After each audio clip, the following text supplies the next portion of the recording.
Добрый день. Таро. Расклад для водолеев на декабрь 2023 года. Что ожидает водолеев в декабре 2023 года?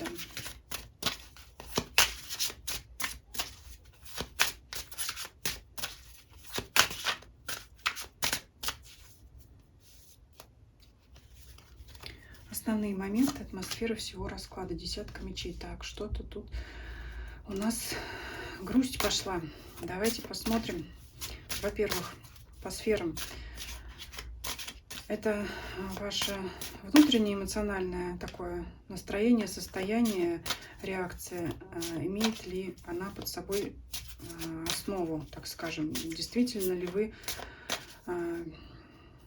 печалитесь по поводу, либо без основания, а просто у вас внутреннее такое наступило состояние, может быть, поменялось настроение вследствие чего-либо другого, вашего внутреннего состояния. Давайте смотреть.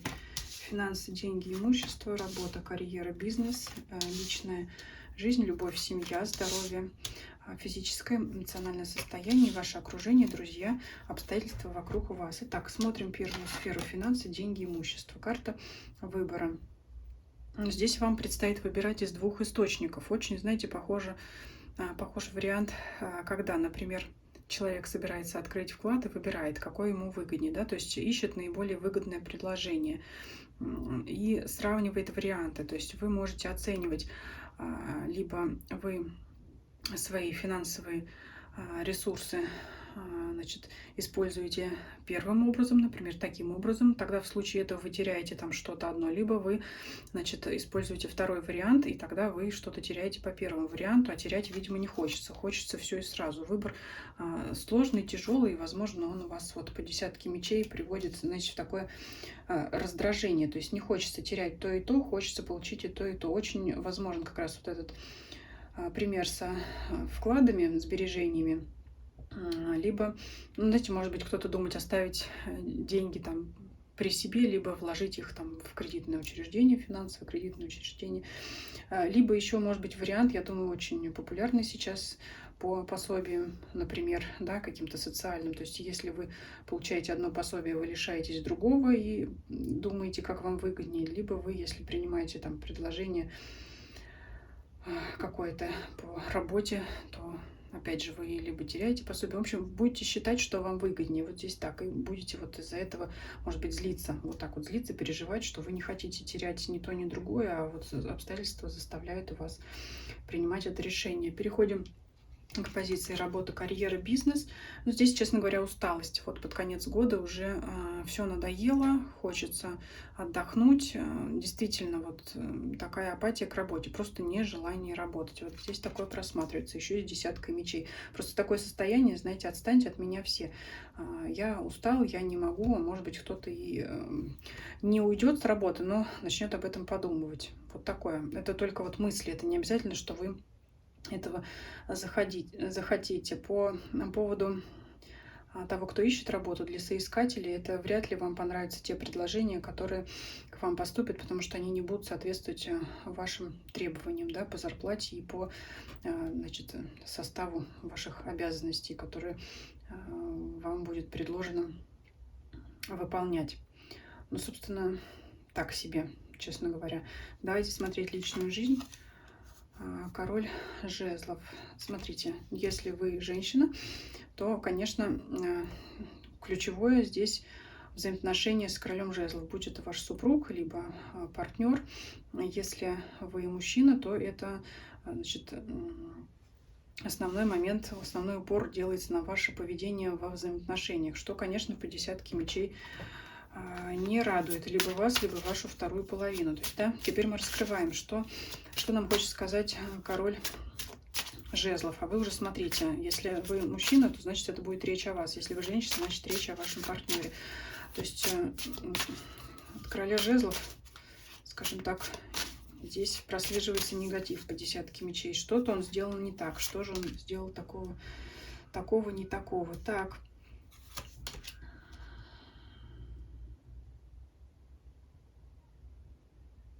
А вот знаете, здесь вот я вот так скажу.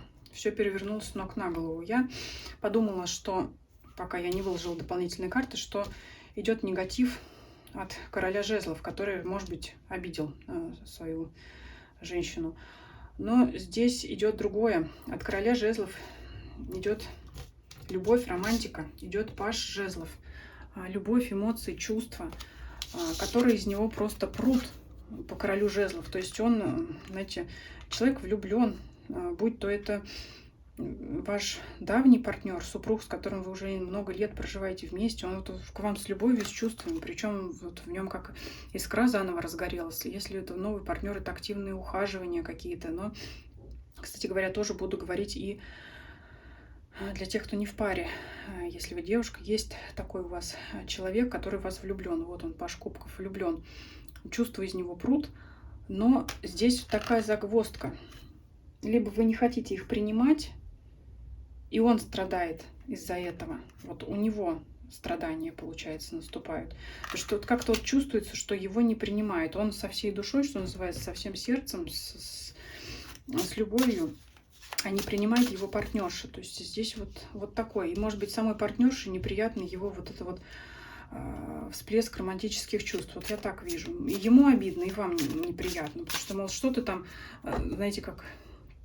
Сиди себе там, что ты там выскочил со своими цветами, конфетами, вот сиди там и, значит, чини там табуретки, грубо говоря, да, может, как-то несколько обидно сказал, но вот так вот, здесь вот по десятке мечей, потому что здесь и резкость, и обида присутствует, да, то есть человек обижен, что он к вам проявлял чувства, а вы их не приняли, так и вы злитесь, что вот вдруг, что вот этот он ко мне лезет. Это касается пар. Для тех, кто не в паре, это вот вдруг объявление такого активного мужчины, ухажера, который вот почему-то, ну, скорее всего, просто он вам не мил, не ваш типаж, а активно к вам, значит, проявляется. Я думаю, что я здесь на этом остановлюсь. В принципе, здесь катастрофы какой-то нет, но неприятие такое вот существует даже между уже сложившейся парой. Ну, дальше еще посмотрим, что еще происходит. Давайте смотреть состояние физическое, эмоциональное.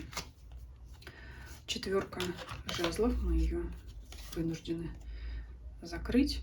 В принципе, состояние стабильное. Я бы даже сказала в совокупности с десяткой мечей. Отстаньте от меня все, не трогайте меня. Я хочу побыть, может быть, наедине с самим собой. Не трогайте, не вызывайте во мне лишние эмоциональные какие-то ответные реакции. Не хочу. То есть я сам с собой или сама с собой стабильна, а вот вы меня, пожалуйста, не трогайте, потому что вот как-то вас все раздражает. Давайте дополним. Я хотела посмотреть, от вас это идет внутреннее раздражение, внутренняя реакция на все, либо действительно внешние обстоятельства на вас так влияют. Давайте посмотрим. Все-таки у вас стабильность внутри, да, в вашем состоянии. Почему десятка мечей? Она идет извне или она идет изнутри? И то, и то. Извне у вас ограничения, как, например, вот я проговорила про сферу финансов, от того вас это раздражает. Но и внутри у вас тоска, все-таки какая-то грусть, тоска присутствует. Но, знаете, все-таки, когда вас никто не трогает, вы с этим состоянием по четверке жезлов можете справиться. А когда вот к вам начинают лезть, вот все-таки такое состояние, не трогайте меня. Это и то, и то. Это и извне, и внутри вас. Вот понимаете, как-то вот так. Можно, конечно, сказать больше извне, потому что все-таки опять, если к вам начинает кто-то приближаться, вы начинаете раздражаться. Но раздражение, опять же, оно и так я могу сказать. Есть на самом деле объективные причины, по которым вы можете злиться, но и также от вас внутри. То есть просто, знаете, это почему? Просто потому, что вы не желаете сейчас близко к себе никого подпускать, что-то обсуждать, какие-то личные моменты. Поэтому, когда вам начинает лезть в душу, вы можете злиться. Вот такое. А когда вас не трогают, может быть, какое-то поверхностное общение присутствует, тогда все в порядке. Давайте смотреть как раз ваше окружение, кто там пытается залезть вам в душу и разозлить. Четверка пентаклей. Это, в принципе, никто. Скорее всего, близкие люди к вам с этим не пристают. Может быть, как раз видят ваше состояние, стараются вас не трогать. Событий каких-то серьезных вокруг вас не происходит. Таких, ну, скажем так, ничего интересного, чтобы могло вас как-то развлечь, отвлечь. Там общения такого яркого я не вижу с друзьями, знакомыми. То есть у них свои дела. Четверка пентаклей — это стабильность. Вот у вас свои дела, у них свои дела. Пока вот не до встреч, не до не до праздников. Ну, скорее всего, тогда вас задевают какие-то посторонние люди, которые могут там вскользь что-то сказать, вам это не понравится. Вот такое состояние. Давайте посмотрим неожиданность месяца. Давайте уже, дайте нам для водолеев что-то приятное, да, что сгладит десятку мечей. Давайте неожиданные события месяца. Опять вот нежелание. Вот это состояние, оно само будет для вас неожиданным. Нежелание ничего узнавать, ничего знать, вариться в собственном соку. Для вас самих это будет неожиданным. Я никак иначе это не назову, как осенняя хандра. Хотя декабрь это месяц уже зимний, но тем не менее, знаете, какой-то мороз, застой. Вот и здесь у нас не рыцарь, тройка мечей это изображен. Но все равно рыцарь изображен в снегах, в холоде в каком-то, вот в желании, наверное, спрятаться, укутаться, как-то от этого холода отойти. Само состояние будет для вас неожиданным в этом месяце. Давайте еще, давайте все-таки мы будем вытягивать, выуживать приятное, потому что хочется мне для водолеев приятное. Солнце. Вот закроет для вас солнце эту зиму теплыми своими лучами. С чем это будет связано? Ну, с победой вот этих над своими этими людьми, которые вас раздражают. Все-таки сумеете вы от них отвязаться. Это, вот знаете, как кто-то вот лезет, что-то вокруг вас там снует, под ногами путается, вам самим не дает пройти. Вот, как, знаете, какие-то вот мелкие такие. То есть не стоит обращать на них внимание, на этих вот мелких раздражителей, людей или какие-то мелкие события. Все это пройдет, все это закончится. Солнце. Давайте что еще? Мне хочется еще достать. Медведь — это покровитель, помощник, поддержка, опора. Ну, кто-то вас выведет из этого состояния, да, вот этот медведь, он этих крыс разгонит, скажем так, будет для вас солнцем. Давайте совет еще.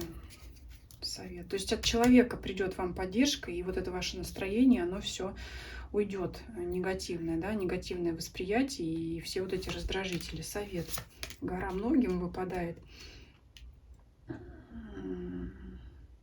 Но все-таки, знаете, вот здесь карта советует вам держаться самим действительно в стороне от всяких вот этих хитрецов и подлецов.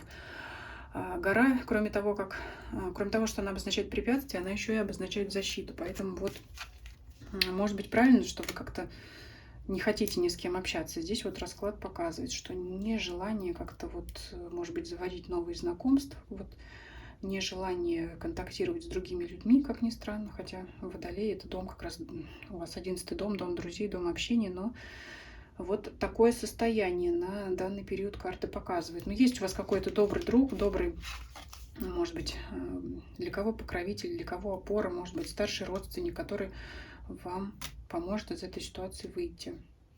Это, знаете, как вот много мелких неприятностей, они в итоге выбивают из колеи. Вот на это состояние вот у вас похожи такие события. Давайте вам все закроем солнцем и вашим добрым другом, назовем так карту медведя. Вот, чтобы у вас в итоге все сложилось хорошо по карте солнца, потому что все-таки вас ожидает впереди праздник. Я думаю, он тоже вас, так сказать, отогреет и взбодрит. И предновогодний расклад я анонсирую, также сделаю ближе к празднику на картах пасьянс. Пишите свои комментарии по поводу расклада, ставьте лайки, если видео вдруг вам понравилось, конечно. Приглашаю вас подписаться на мой канал YouTube, а также Telegram и Дзен, чтобы нам с вами не потеряться, да, чтобы мы также вот смогли с вами быть друг для друга поддержкой, да, как вот этот медведь и солнце. И всем спасибо за просмотр, всем до свидания.